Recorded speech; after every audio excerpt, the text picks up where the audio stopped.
모두 가족 여러분, 오늘은 화요일입니다. 모두님들, 우리가 사무엘상을 끝내고 오늘부터는 사무엘하를 들어가게 됐어요. 저는 사무엘상을 준비하면서 이런 생각이 들더라고요. 다윗이 성장하는 만큼 저도 성장하고 있다는 생각이 들었어요. 아마도 우리 모두님들도 그랬으리라 생각이 드네요. 그렇죠? 네, 그렇다고 대답해 주셔서 감사합니다. 오늘 본문은 사무엘하 첫 장인데요.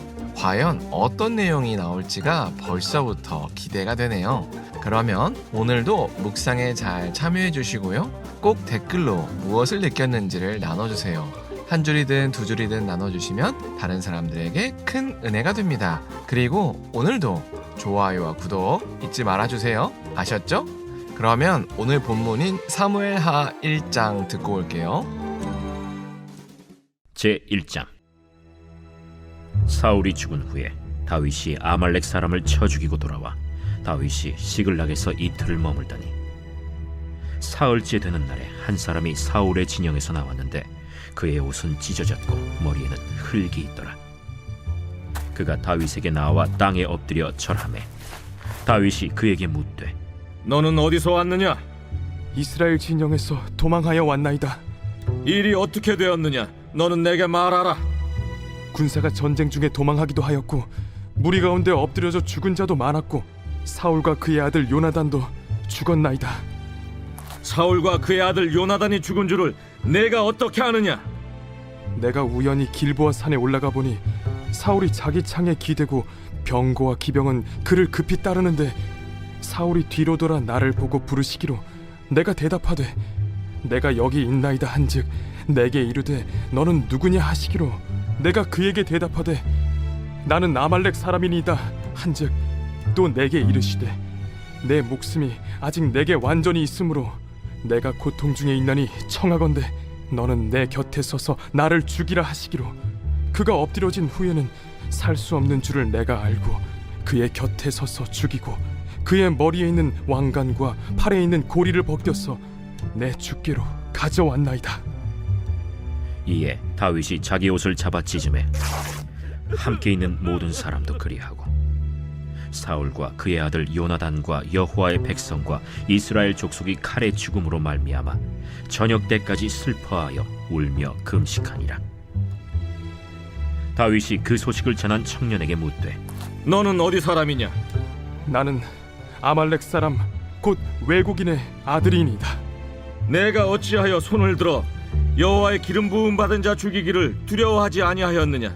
다윗이 청년 중 한 사람을 불러 이르되 가까이 가서 그를 죽이라. 그가 치매 곧 죽으니라.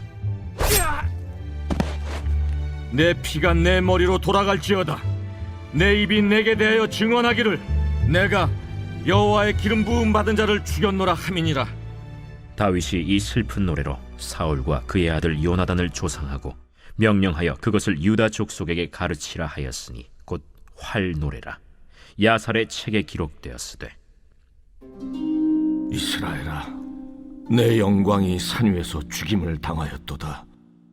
오라, 두 용사가 엎드려졌도다. 이 일을 가데에도 알리지 말며 아스글론 거리에도 전파하지 말지어다. 블레셋 사람들의 딸들이 즐거워할까, 할례받지 못한 자의 딸들이 개가를 부를까 염려로다. 길보아 산들아, 너희 위에 이슬과 비가 내리지 아니하며 재물 낼 밭도 없을지어다. 거기서 두 용사의 방패가 버림바 됨이니라. 곧 사울의 방패가 기름 부음을 받지 아니함 같이 됨이로다. 죽은 자의 피에서 용사의 기름에서 요나단의 활이 뒤로 물러가지 아니하였으며 사울의 칼이 헛되이 돌아오지 아니하였도다. 사울과 요나단이 생전에 사랑스럽고 아름다운 자이러니 죽을 때에도 서로 떠나지 아니하였도다. 그들은 독수리보다 빠르고 사자보다 강하였도다. 이스라엘 딸들아, 사울을 슬퍼하여 울지어다. 그가 붉은 옷으로 너희에게 화려하게 입혔고 금노리개를 너희 옷에 채웠도다. 오호라, 두 용사가 전쟁 중에 엎드러졌도다. 요나단이 내 산 위에서 죽임을 당하였도다. 내 형 요나단이여, 내가 그대를 애통함은 그대는 내게 심히 아름다움이라. 그대가 나를 사랑함이 기이하여 여인의 사랑보다 더하였도다.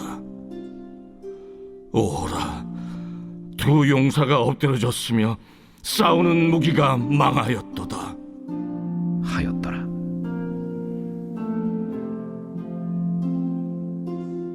다윗이 왕이 되기 위해서는 반드시 사울이 죽어야 했습니다. 그러나 다윗은 하나님의 계획을 끝까지 신뢰했습니다. 그래서 자기 손으로 그 과정을 앞당기려고 하지 않았습니다. 반드시 때가 되면 하나님께서 사울을 없애실 것이라고 믿었습니다. 그 믿음은 정말로 이루어졌습니다.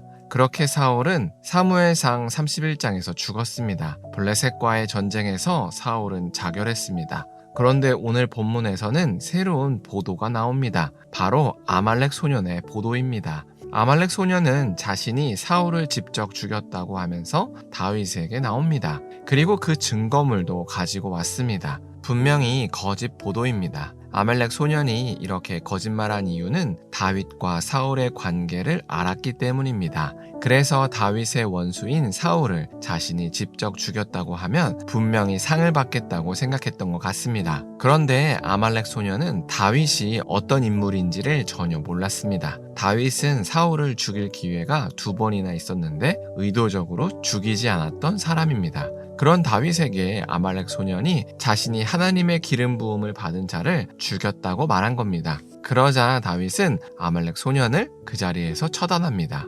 그런데 사실 현대인의 관점에서 다윗이 아말렉 소년을 죽인 행동은 좀 과해 보입니다. 왜냐하면 죽어가던 사울이 죽여달라고 부탁해서 죽였던 것이기 때문입니다. 물론 이 말은 아말렉 소년이 꾸며낸 이야기죠. 그런데 사실 다윗이 아말렉 소년을 죽인 이유는 다윗의 성향 때문이 아니었습니다. 하나님께서 원하셨기 때문입니다. 하나님은 자신이 정한 선을 인간이 넘는 것을 몹시 싫어하십니다. 하나님께서 정한 선을 넘는 게 바로 죄이기 때문입니다. 하나님은 죄에 대하여 결코 자비를 보이지 않으십니다. 분명하고 정확하십니다. 그래서 아담과 하와가 선악과를 먹었을 때 각종 저주를 내리셨습니다. 이처럼 하나님은 죄에 대해서 명확하게 선을 그으십니다. 그래서 다윗도 아말렉 소년을 죽였습니다. 사울을 의도적으로 죽인 것도 죄이지만 사울의 요청으로 죽인 것도 죄입니다. 왜냐하면 하나님께서 기름 부은 사람을 죽인 것이기 때문입니다. 그래서 다윗은 하나님의 뜻을 따라 아말렉 소년을 죽였습니다. 이처럼 하나님은 죄에 대해서 회색지대를 허용하지 않으십니다. 선악과를 다 먹은 것도 죄이지만 한 입만 먹은 것도 죄입니다. 이처럼 하나님은 죄에 대하여 분명하십니다. 그런데 우리는 죄에 대해서 분명하지 않은 경향이 있습니다. 우리는 죄에 대하여 회색지대를 좋아합니다. 이 정도는 괜찮지, 이 정도는 남들도 다 하잖아 라고 스스로 합리화합니다. 그러나 하나님은 선을 지키는 자를 사랑하십니다. 그래서 하나님은 다윗을 사랑하셨습니다. 그러므로 우리도 죄에 대하여 명확하게 해야 합니다. 그래서 우리가 오늘 하루를 살 때 우리는 과연 죄에 대하여 명확한 선을 가졌는지를 점검해 봤으면 좋겠습니다. 이 정도는 괜찮지라고 합리화하고 있지는 않은지를 돌아봤으면 좋겠습니다. 그래서 하나님의 사랑을 받는 우리 모두가 되었으면 좋겠습니다. 기도하겠습니다. 사랑의 하나님, 다윗이 사울을 죽였다고 보도한 아말렉 소년을 죽인 것처럼 하나님은 죄에 대하여 분명하십니다. 작은 죄도 큰 죄도 모두 죄입니다. 그러나 하나님, 우리는 때때로 죄에 대하여 분명하지 않은 모습을 보일 때가 많습니다. 이 정도는 괜찮지, 이 정도는 남들도 다 하지라는 태도로 죄에 대하여 분명하지 않은 모습을 보일 때가 있습니다. 그러나 하나님, 오늘 우리가 살 때는 그 죄에 대해서 분명한 태도를 가지기를 원합니다. 그래서 하나님께서 기뻐하시는 모습으로 오늘 하루를 보낼 수 있게 하여 주시옵소서. 예수님의 이름으로 기도합니다. 아멘.